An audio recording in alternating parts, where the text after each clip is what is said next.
फुटबलको दुनियाँमा रोनाल्डो र मेसी जति चर्चित छन्, फोनको दुनियाँमा यी दुईटा फोनहरू पनि त्यति नै चर्चित छन्। यी दुईटै फोनका युजरहरू पनि रोनाल्डोका फ्यानहरू जस्तै एक आपसमा लडिरहेका हुन्छन्। कसैले भन्छन् 17 प्रो मैक्स राम्रो छ भन्छन्, कसैले भन्छन् 26 अल्ट्रा अथवा 25 अल्ट्रा दुईटै एकदम बेस्ट छ भनेर भन्छन्। तर यी दुईटा फोनका आफआफ्नै विशेषताहरू छन्। अब कसैले के को लागि लिएको, कसले के को लागि लिएको भन्ने कुरो हुन्छ।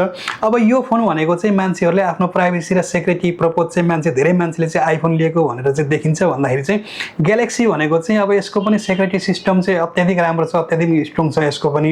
अनि यसको भनेको चाहिँ अब क्यामेरा अनि एआई फिचर्सहरू चाहिँ यसको चाहिँ बबाल छ यो फोनको चाहिँ हैन। अब योसँग कम्पेयरै हुँदैन जसले जे भने पनि।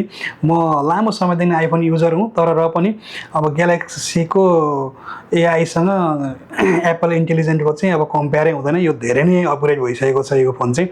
अब समग्रमा हेर्ने हो भने यी दुईटै फोनहरू चाहिँ अहिले संसारकै सबैभन्दा पावरफुल प्रोसेसर भएका फोनहरू हुन्। अहिलेका सबैभन्दा लेटेस्ट फोनहरू भनेकै यी दुईटा फोनहरू छन्।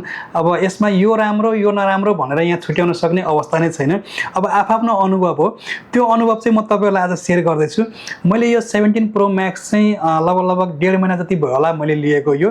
अनि यो S26 अल्ट्रा भनेको चाहिँ मैले आज 9 दिन जति भयो मैले यो अनलाइनबाट मैले प्रि अर्डर गरेको थिएँ। अनलाइनबाट प्रि अर्डर गर्दाखेरि चाहिँ मलाई यसमा एकदम फाइदा पनि भएको थियो। अनलाइनमा प्रि अर्डर गर्दाखेरि चाहिँ मैले 256 GB किन्ने पैसाले चाहिँ मैले 512 GB को फोन चाहिँ पाएको थिएँ। अब यो दुईटै फोनको स्क्रिन साइजको कुरा गर्ने हो भने दुईटै चाहिँ 6.9 इन्चको स्क्रिन हो।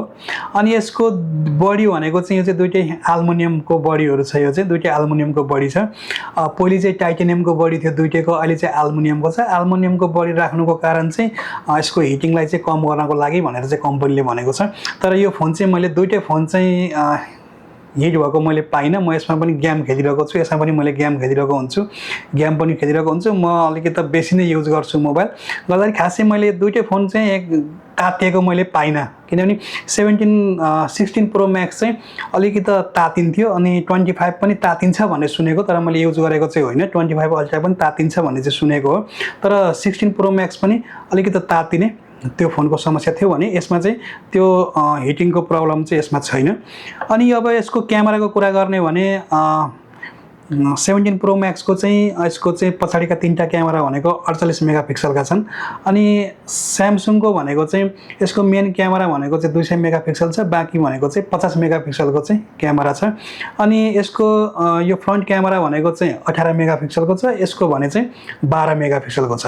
अनि ब्याट्रीको कुरा गर्ने हो भनेदेखि अब यो 17 प्रो मैक्सको ब्याट्री भनेको चाहिँ यसको 5088 mAh को ब्याट्री छ यसमा चाहिँ। अनि यसमा भनेको चाहिँ 5000 mAh को मात्रै छ। यो भनेको चाहिँ यसमा चाहिँ भनेको चाहिँ यो 17 प्रो मैक्स भनेको चाहिँ ई सिम भेरिएन्ट हो, यसमा चाहिँ फिजिकल सिम लाग्दैन। त्यही कारणले गर्दाखेरि यसको चाहिँ ब्याट्री अलिकति बेसी छ। यसमा भनेको चाहिँ दुईटै लाग्छ, यसमा चाहिँ ई सिम पनि छ अनि फिजिकल सिम पनि यसमा लाग्छ। अब एआई को कुरा गर्ने हो भने अब galaxy AI is the best हैन, यसको कुरै नगरौँ। यो बबाल छ यसको हैन, यो बबाल छ। यसमा एउटा एस पेन पनि दिएको छ, यो पनि एउटा म्याजिक छ यसमा पनि हैन। डेली नोट गर्ने मान्छेहरूलाई अथवा कहीँ केही गर्नुपर्ने अफिसियली काम गर्ने मान्छेहरूलाई चाहिँ यो चाहिँ एकदम युजफुल हुने रहेछ यो एस पेन पनि। अनि अब यसको एआई को त अब यसको कुरै नगरौँ यो हैन। यो त जे सोचिन्छ जस्तो आफूले सोचेको त्यस्तै खालको यसले चाहिँ काम गर्छ भनेदेखि यसमा 17 प्रो मैक्समा चाहिँ एप्पल इन्टेलिजेन्ट भनेको चाहिँ अहिलेसम्म त्यो यसको तुलनामा अपग्रेड भइसकेको छैन, यो हुन सकेको छैन। सायद हुनुपर्ने हो, गर्नुपर्ने हो। अब 16 मा पहिले हामीले जस्तो युज गरेको त्यस्तै नै छ, यसमा खासै त्यस्तो केही पनि छैन।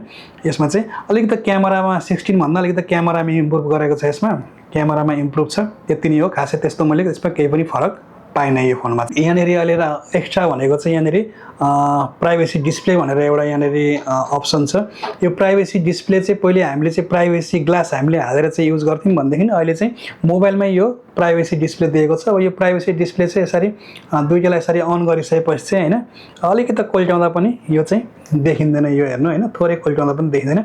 अब यसको अझै अर्को राम्रो पक्ष भनेको चाहिँ के छ भन्दाखेरि पुरै स्क्रिनलाई नै प्राइभेसी डिस्प्ले राख्नुपर्छ भन्ने छैन।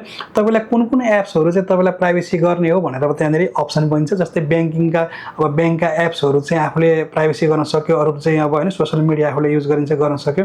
यो चाहिँ मलाई यसको सबैभन्दा राम्रो त्यो लाग्यो। अनि यसको भनेको चाहिँ यो फोन चाहिँ है त्यति साह्रो एकदम स्टेबल छ क्या, सेकिङ हुँदैन। तपाईँले भिडियोहरू खिच्नुभयो, काहीँ जाँदाखेरि भिडियोहरू खिच्नु, कुद्दै कुद्दै भिडियो खिच्नुभयो भने पनि त्यति साह्रो भिडियो हलिँदैन। तर यसमा भनेको चाहिँ अब यसमा चाहिँ एक्सन मोडमा लगाएर खिच्दाखेरि पनि यो चाहिँ अलिकति भिडियोहरू खिच्दाखेरि चाहिँ हलिन्छ। तर यसको चाहिँ बिल्कुलै हलिँदैन, बिल्कुलै चाहिँ होइन, तर केही मात्रामा हलिन्छ। तर यसको तुलनामा यो मोबाइल चाहिँ एकदम स्टेबल छ, यसको क्यामेराहरू चाहिँ होइन एकदम स्टेबल छ। अब मैले कुन राम्रो कुन नराम्रो भन्नुभन्दा पनि दुइटै फोनहरू बेस्ट लाग्यो मलाई। अलिकति मलाई चलाउनको लागि चाहिँ डेली युज गर्नको लागि, अनि अलिकति लाइट वेट भएको कारणले गर्दा, अनि जुमिङहरू चाहिँ सबै राम्रो। अनि म लामो समयदेखि आइफोनकै युजर भए पनि मलाई चाहिँ यो फोन अहिले चाहिँ उत्कृष्ट लागिरहेको छ। तपाईँहरू कुन फोन युज गर्नुहुन्छ, अनि तपाईँलाई यो दुईवटा फोनमा कुन फोन चाहिँ तपाईँलाई मन पर्यो, कमेन्टमा लेख्न नबिर्सनु होला। हवस् त, नमस्कार।